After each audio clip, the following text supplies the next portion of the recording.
I hadn't mentioned to Mike that since we'd become friends, my curiosity had led me to browse transformation and identity expression forums online.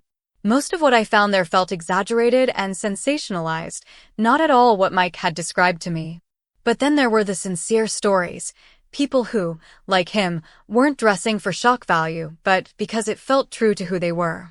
They weren't trying to be someone else for attention, they were expressing a part of themselves that had always been there. And, secretly, I wanted to see her again, the woman I'd glimpsed that day in the mall.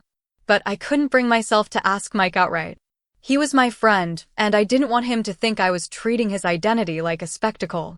Still, the memory of Michelle, as I'd started calling her in my head, was haunting me. So, I came up with a plan.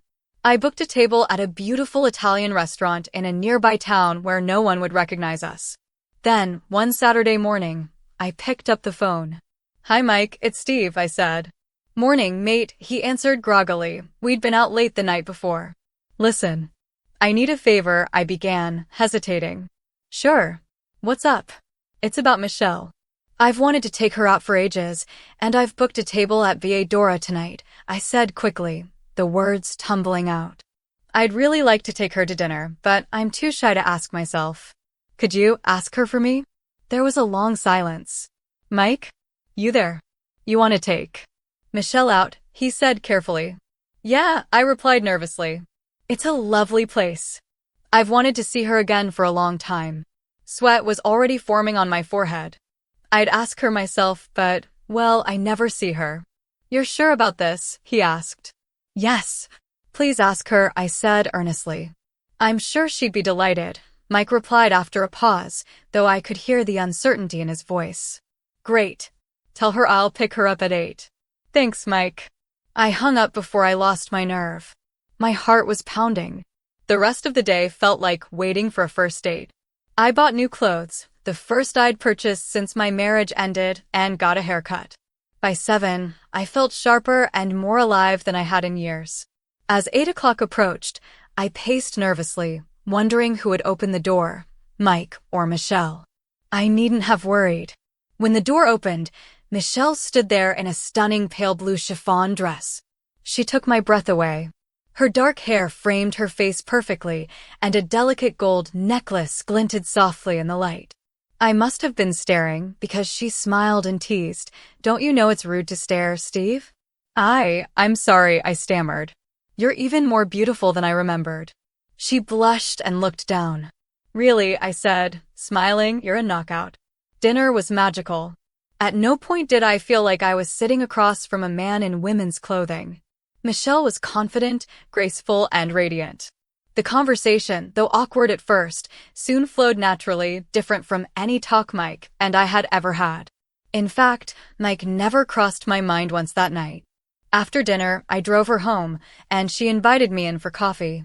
It felt strange stepping into the same house I'd visited so many times before, yet now it was different, softer lighting, a hint of perfume in the air, soft jazz playing in the background. We sat together on the sofa, talking quietly. "Thank you for a wonderful evening," she said. "I've never been out like this before. Can I ask, why did you invite me?" "I've wanted to meet you ever since I saw you in the mall," I said shyly. "But you know who I am," she said, tilting her head playfully. "Of course," I replied. "I also know you're beautiful, smart, and wonderful company." She blushed again. "And that doesn't bother you?" she asked. "I mean, I live as a woman here, but as a man at work. Doesn't that confuse you?" I paused to think, realizing this was a moment of truth. "No," I said honestly. "At work, you're Mike, my friend. But here, you're Michelle, someone I've been hoping to spend time with since the day I first saw you. You don't act like Mike. You don't feel like Mike. You're simply you." Her cheeks flushed again, and for the first time, there was no awkwardness in the silence that followed, only understanding. It was late when I finally left Michelle's house, promising we'd see each other again the following Friday. That night, as I lay in bed, I replayed the evening in my head.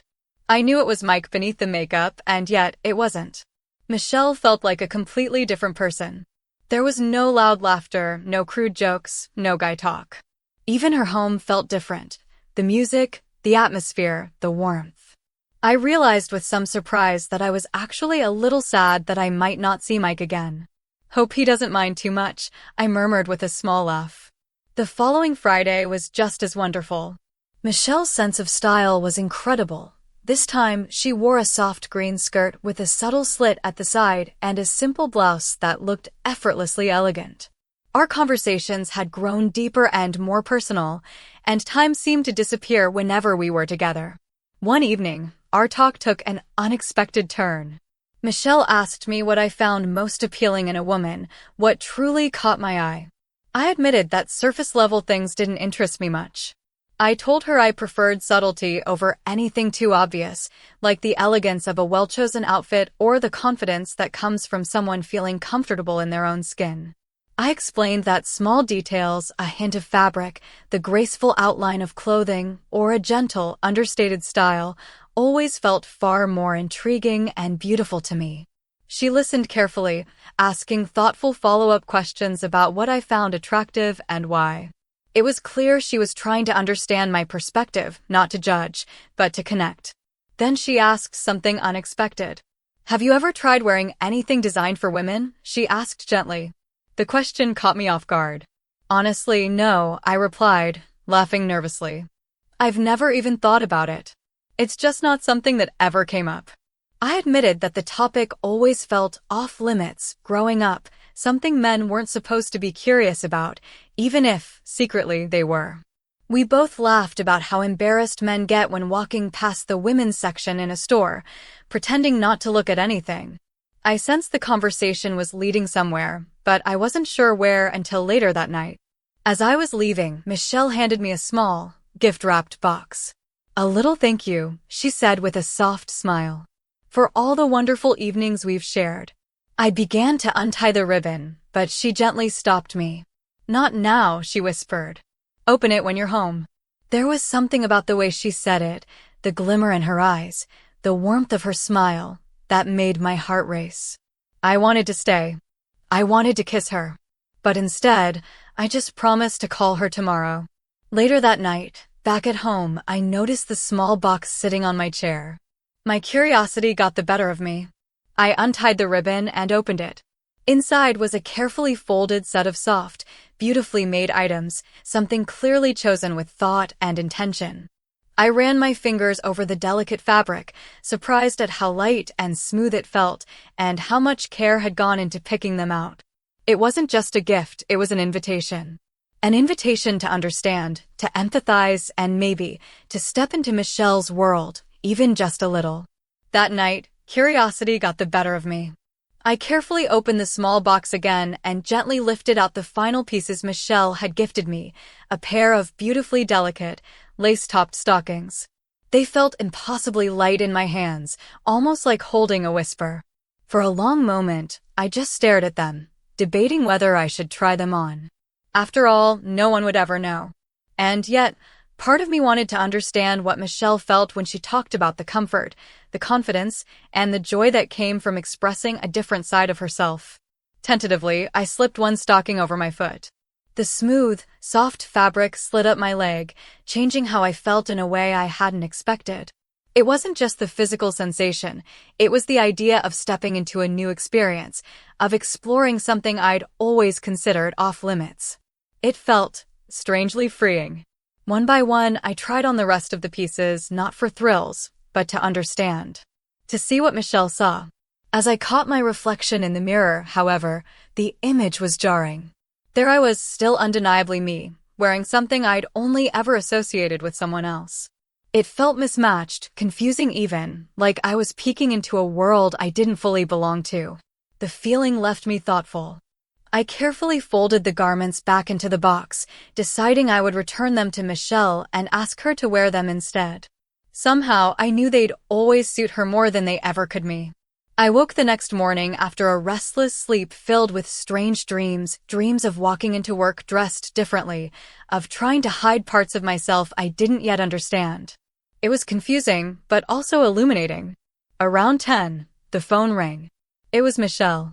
"Good morning, Steve," she said cheerfully. "Morning, Michelle," I replied, smiling despite my tiredness. I was worried I might have offended you with the gift, she admitted. Not at all, I said quickly. They were beautiful, truly. Good, she said warmly.